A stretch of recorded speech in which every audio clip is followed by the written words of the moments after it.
They recognized their freedom, came to this land where they could originate everything from A to Z, where there's no government whatsoever, and where they could overcome the handicaps of freedom that they had had in England and France and Germany, places that they came from.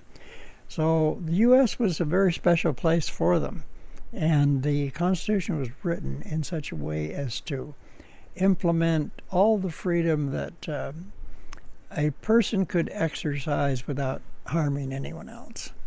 Right. So the amount of humility, because they just created the Declaration of Independence. They were running under the Articles of Confederation. Richard Henry Lee was the president of the Continental Congress at the time, and so he was kind of the first president of the United States after independence. But again, we did not have a president of the United States until we created a convention, created the Constitution, created 3 different branches of government, and then created the position that George Washington would fill, and rightfully so. So therefore, I see a lot of the argument for, and sometimes even against it, but definitely for it, seems very legislative oriented. We want something specific, so let's have a convention for it. Yeah. It seems that the issue that trigger is bigger than the issue at hand. At least that's the way that I see it right now. Yes, I would do agree you? with that. Yes. How do you feel about it? I think the Constitution is the most inspired document written in the last 2 centuries. Mm-hmm. Or since its founding. And the reason we know that is because our freedom has been so extraordinary. Everybody wants to come to America. The criminals now are sneaking in the open border. Right. Everybody wants to be here, and they want to be here because we're free.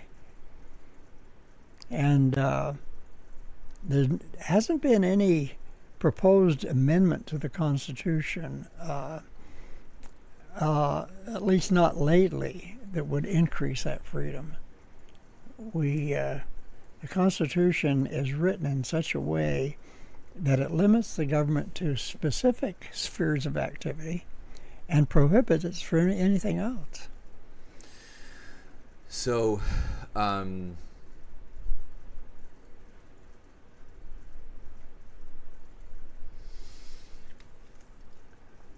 had a question and then I thought of something else.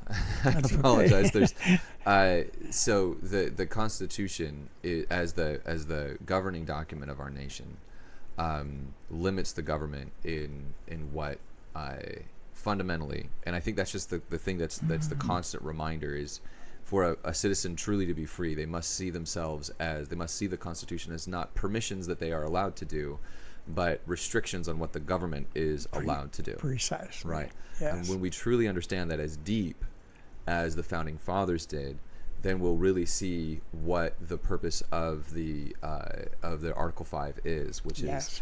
is not only we see what the purpose of Article 5 is, but we will also suddenly awaken to hundreds of agencies and operations of our federal government for which it has no authority whatsoever.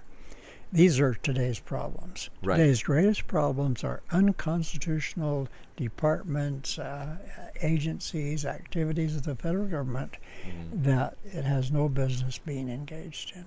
It's I'd like to get into the issues in just a few minutes, but this might be just a really natural way of doing it.